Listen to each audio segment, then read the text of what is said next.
Hello students, in today's lecture we are going to start the fifth unit, that is procedure and macro. Then in that first we will see what is procedure. A large program is difficult to implement even if an algorithm is available. Hence it should be split into number of independent tasks which can be easily designed and implemented. म्हणजे जर एखादा large programme आपल्याला जर design करायचा झाला तर तो implement करणं एवढं सोपं नाही आहे, ते डिफिकल्ट टास्क आहे. म्हणून जो का आपला प्रोग्राम आहे त्याला नंबर ऑफ पार्ट्समध्ये जर आपण स्प्लिट केलं आणि त्याला ॲज अ इंडिपेंडंट टास्क म्हणून असाईन केलं आपण, तर आपलं डिझाईन जे आहे ते डिझाईन आपलं काय होऊन जाईल, इझी होऊन जाईल. The process of splitting a large program into small task and designing them independently is known as modular programming. म्हणजे ही जी प्रोसेस आहे, आपल्या लार्ज प्रोग्रामला छोट्या छोट्या पार्ट्समध्ये डिवाईड करायचं आणि ते छोटे छोटे टास्कमध्ये असाईन करायचं त्यांना इंडिपेंडंटली, त्यालाच आपण काय म्हणतो ॲज अ मॉड्युलर प्रोग्रॅमिंग असं म्हणतो आहे. Large program are more prone to errors and it is difficult to locate and isolate error. म्हणजे जे काही लार्ज प्रोग्राम आहेत ते those are prone to errors आणि आपल्याला डिफिकल्ट जाते की कुठं आपलं एरर आहे आणि ते कसं आपण त्याला डिबग करायचं, ह्याच्यासाठी तो प्रॉब्लेम होतो आपल्याला लार्ज प्रोग्राममध्ये, जे आपल्याला एक्झॅक्टली कळत नाही की कुठे एरर आहे ते लवकर. A procedure is a set of the program statements that can be processed independently. Procedure म्हणजे काय, एक सेट ऑफ इन्स्ट्रक्शन्स असतात आणि त्या आपण इंडिपेंडंटली काय करतो आहे, प्रोसेस करतो आहे. देन ॲडव्हान्टेजेस काय आहेत बघूया ह्याचे. सिम्पल मॉड्युलर प्रोग्रामिंग आहे. Reduced workload and development time. म्हणजे जे का आपल्याला टाईम लागणार होता डेव्हलपमेंटसाठी तो काय होणार आहे, आपला रिड्यूस होणार आहे. Debugging of the program and procedure are easier. म्हणजे आपलं डिबगिंग सोपं जाणार आहे, त्याचं जे एरर आपल्याला लवकर लोकेट करता येणार आहे. Reduction in the size of the main programme.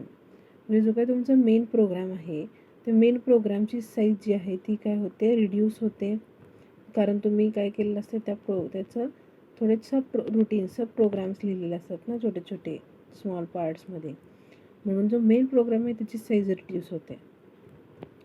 Reuse of the procedure many times in the same programme और इन द अनदर प्रोग्राम. म्हणजे त्या प्रोसिजरमध्ये जे काही तुम्ही टास्क लिहिला आहे ते टास्क जर तुम्हाला रिपीटेडली परफॉर्म करायचं झालं त्या सेम प्रोग्राममध्ये किंवा दुसऱ्या प्रोग्राममध्ये, तर तुम्ही काय करू शकताय, ते जी प्रोसिजर आहे ती कॉल करू शकताय ना तिथून. म्हणून तुम्हाला हे एक ॲडव्हान्टेज आहे की reuse of the procedure many times. Then library of the procedures can be implemented by combining well-designed, tested and proven procedures. म्हणजे तुम्ही एक लायब्ररी क्रिएट करू शकताय प्रोसिजर्सची, ज्याच्यामध्ये तुम्ही वेगवेगळे प्रोसिजर्स डिझाईन करू शकताय, त्याला टेस्ट आणि डिझाईन करून त्याला टेस्ट करायचं आणि ते ओके असतील तर जे काही तुमची प्रोसिजर्स आहेत त्याची एक तुम्ही काय करू शकताय, लायब्ररी क्रिएट करू शकताय. देन डिसएडव्हान्टेजेस काय काय आहेत बघा. Extra code is required to integrate procedure, that is call and return instructions. Extra code required आहे. Then required extra overhead while establishing a linkage between the calling program and the called procedure. म्हणजे आपल्याला calling program आणि called procedure ह्या दोघांच्यामध्ये linking करण्यासाठी extra overheads required आहेत आणि त्यामुळे एक्झिक्युशन टाईमसुद्धा काय वाढणार आहे, तुमचा वाढणार आहे.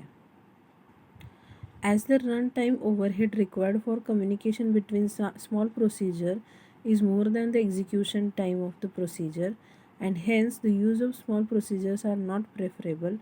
Instead of macro can be used. म्हणजे तुम्हाला म्हणजे मेन प्रोग्राम टू जे काही तुमचे सब रुटीन्स आहेत, जे काही तुमचे प्रोसिजर्स आहेत त्याच्यामध्ये लिंक करण्यासाठी तुम्हाला काहीतरी ओव्हरहेड्स लागतात, एक्स्ट्रा ओव्हरहेड्स लागतात. मग ते जे आहे, जर आपली प्रोसिजर खूप स्मॉल असेल तर आपलं उगाचच टाईम पिरियड वेस्ट होणार आहे because of those extra overhead. मग त्यामुळं आपण स्मॉल प्रोसिजर्स कधी आपण काय करत नाही, ॲक्सेप्ट करत नाही. इन्स्टेड ऑफ प्रोसिजर्स मग तिथं आपण मॅक्रो यूज करतो आहे. Then defining procedure near far. म्हणजे 2 टाईपचे आपले प्रोसिजर्स असतात, नियर आणि फार प्रोसिजर्स. मग ते कसं डिफाईन करायचं ते आता बघूया आपण. The assembler directive procedure and end P are used to define a procedure. म्हणजे एखादी जर प्रोसिजर आपल्याला डिफाईन करायची झाली तर आपण कुठले कुठले डायरेक्टिव्ह यूज करू शकतो. PROC दॅट इज प्रोसिजर आणि end P end of the procedure, हे दोन यूज करतो आहे. PROC काय इंडिकेट करते आपल्याला, this is the beginning of the procedure. म्हणजे PROC हे जो डायरेक्टिव्ह आहे that is going to indicate you that this is the beginning of the procedure. आणि एंड पी जो आहे तो काय इंडिकेट करणार आहे, this is the end of the procedure. The directive procedure आणि एंड पी काय दोघांच्या मध्ये आपण काय केलं पाहिजे, आपला जो काय प्रोसिजरचा कोड आहे तो कोड आपण त्याच्यामध्ये प्लेस केला पाहिजे इन बिटवीन PROC आणि एंड पी. ह्याच्यामध्ये प्रोसिजरचा कोड एन्क्लोज करायला पाहिजे आपल्याला. The procedure must be defined within the code segment only. म्हणजे जी काय आपली प्रोसिजर आहे ती प्रोसिजर आपण कुठं डिफाईन केली पाहिजे, within the code segment only. Code सेगमेंटमध्ये आपण डिफाईन करायला पाहिजे. 8086 microprocessor has single interrupt signal used by some external device to interrupt the normal execution of the program and call a specific procedure to service the interrupt. म्हणजे 8086 आपल्याकडे एक single interrupt signal आहे जो आपण external डिव्हाइसकडून वापरू शकतो आहे to interrupt the normal execution. जे काही तुमच्या प्रोसेसरचं नॉर्मल एक्झिक्युशन चालू आहे त्याला इंटरप्ट करतं आणि तुमचा जो काही प्रोग्राम आहे म्हणजे एक्झिक्युशन जे आहे ते आपण ट्रान्सफर करतो आहे टू द सर्विस. म्हणजे ते इंटरप्ट सर्व्हिस रुटीनला आपण काय करणार आहे, तुमचं एक्झिक्युशन ट्रान्सफर करणार आहे. देन नेक्स्ट बघा, suppose 8086 was in the middle of executing the factorial procedure Wien the interrupt signal is awkward. म्हणजे तुमचा जो काय 8086 आहे तो आता फॅक्टोरियलचं काय करायला लागलं आहे, प्रोसिजर एक्झिक्यूट करायला लागले आणि त्यावेळेला जर इंटरप्ट सिग्नल जनरेट झाला त्यावेळेला काय होणार आहे, तो तुमचा जो हे मायक्रोप्रोसेसर असणार आहे तो काय करणार आहे, तो इंटरप्ट सर्व्हिस रुटीनला जाणार आहे आणि ते एक्झिक्यूट करणार आहे. आणि ते एक्झिक्यूट झाल्यानंतर तुमचं इंटरप्ट सर्व्हिस रुटीन कॉल करणार आहे तुमच्या फॅक्टोरियल प्रोसिजरला. आणि आणि जर त्याच्या जर तुमच्या इंटरप्ट सर्व्हिस रुटीनमध्ये जर फॅक्टोरियल कोड लागत असेल तर त्यावेळेला पण तो कॉल करू शकतो आहे त्याला. अदरवाईज ज्यावेळेला तुमचं इंटरप्ट सर्व्हिस रुटीन कंप्लीट होईल त्यावेळेला तो परत काय होणार आहे, रिटर्न होणार आहे. The RET instruction at the end of the factorial procedure returns the execution to ISR. A special return instruction at the end of the ISR returns the execution to the factorial procedure where it was executing when the interrupt occurred.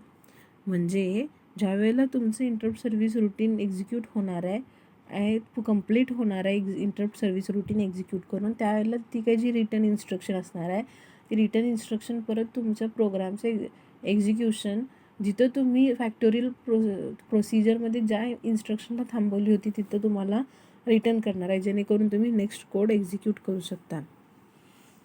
The factorial procedure must be return in such a way that it can be interrupted, used and re-entered without losing or writing over everything, and such a procedure is called re-entrant procedure.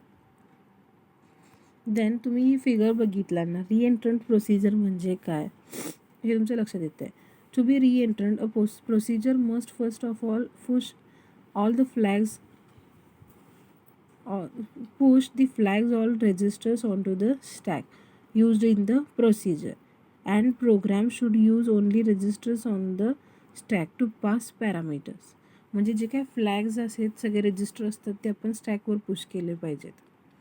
Then he जर diagram बघितला तर तुम्हाला री-एंट्रंट प्रोसिजरचं लक्षात येईल कसं आहे. आता तुम्ही हा तुमचं काय आहे, हा मेन कोड आहे आणि इथं तुम्ही काय केलं, मेन कोडमध्ये फॅक्टोरियल हे जे फंक्शन आहे त्याला तुम्ही कॉल केलं. मग इथं फॅक्टोरियलला तुम्ही आला, मग फॅक्टोरियलमध्ये आल्यानंतर तुम्ही काहीतरी एक्झिक्युशन करायला चालू केला. मग इथे ह्या इन्स्ट्रक्शनला आल्यानंतर तुमचं इंटरप्ट जनरेट झाला. मग त्यावेळेला काय होणार आहे, तुमचा जो एक्झिक्युशनचा फ्लो आहे तो इंटरप्ट सर्व्हिस रुटीनला जाणार आहे. लक्षात येते. देन तुम्ही तुमचं इंटरप्ट सर्व्हिस रुटीन जे आहे ते काय करणार आहे तुम्ही एक्झिक्यूट करणार आहे. ओके, आणि इंटरप्ट सर्व्हिस रुटीन एक्झिक्यूट करणार. आणि त्यावेळेला इथं जर कॉल ही फॅक्टोरियल ही इन्स्ट्रक्शन असली तर तुम्ही काय करणार आहे, परत हे फॅक्टोरियलला कॉल करणार आहे तुम्ही, आणि ही इन्स्ट्रक्शन एक्झिक्यूट होणार आहे. मग हे ज्यावेळेला तुमचं फॅक्टोरियल कंप्लीट होईल त्यावेळेला तुमचं प्रोग्राम परत कुठं होणार आहे, इंटरप्ट सर्व्हिस रुटीनला येणार आहे.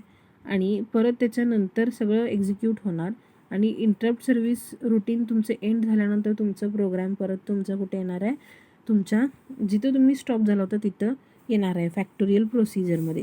लक्षात आलं आहे काय बघा. रिएंट्रंट म्हणजे काय, ज्यावेळेला तुम्ही मेन प्रोग्राम करत असताय त्यावेळेला तुम्ही एखादं प्रोसिजर कॉल करताय, मग त्या प्रोसिजरला तुम्ही जाताय.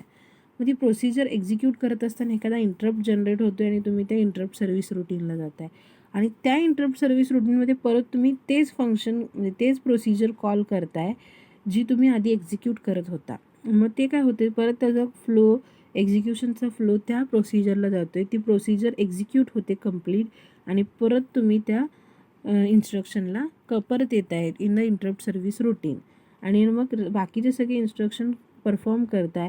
आणि ज्या वेळेला तुम्ही एंड होतो आहे तुमचा, return from the interrupt service routine instruction execute होते, त्यावेळेला तुम्ही जिथं थांबला होता फर्स्ट टाईम फॅक्टोरियल प्रोसिजरमध्ये, तर तुम्ही काय करताय, रिटर्न करताय. हे जे प्रोसेस आहे म्हणजे इंटरप्ट सर्व्हिस रुटीनमध्ये परत त्याच फंक्शनला कॉल करायचं, आणि ते एक्झिक्यूट झाल्यानंतर परत बाकीचे इन्स्ट्रक्शन एक्झिक्यूट करून रिटर्न व्हायचं जिथं आपण थांबलो होतो तिथं. ह्याला काय म्हणतो आपण, रिएंट्रंट प्रोसिजर फ्लो आहे असं म्हणतो आहे. ह्या प्रोसिजरला काय म्हणतो आपण, रिएंट्रंट प्रोसिजर. लक्षात आलं आहे. What is reentrant procedure? A recursive procedure is a procedure which calls within itself and are used to work with a complex data structure called as a trees. Recursive procedures जे आहेत ते आपण काय करतो आहे, त्याच प्रोसिजरमध्ये परत त्यालाच कॉल करतो आहे, त्याला आपण रिकर्सिव्ह असं म्हणतो आहे ना, आणि त्या काय जरा कॉम्प्लेक्स असतात. ओके, लक्षात आले का? ही महत्त्वाचं पॉईंट आहे. रिएंट्रंट प्रोसिजर ही फ्लो डायग्राम तुम्हाला काढता आली पाहिजे. हे लक्षात ठेवा कसं आहे. मेन प्रोग्राम, त्यातनं कॉल करायचं एखादं म्हणजे प्रोसिजर, त्या प्रोसिजरमधनं इंटरप्ट जनरेट झाला की इंटरप्ट सर्व्हिस रुटीनला जाणार आहे, परत त्याच प्रोसिजरला त्या इंटरप्ट सर्व्हिस रुटीनमध्ये बोलवायचं. मग तिथं कॉल केल्यानंतर तुम्ही परत इथं जाणार आहे एक्झिक्युशनसाठी. मग ते एक्झिक्युशन कंप्लीट झाल्यानंतर परत रिटर्न होणार आहे तुमच्या इंटरप्ट सर्व्हिस रुटीनला. बाकी सगळी इन्स्ट्रक्शन तुम्ही काय करणार आहे, एक्झिक्यूट करणार आहे, आणि परत रिटर्न होणार आहे. लक्षात आलं आहे? Then today we will stop here. Thank you.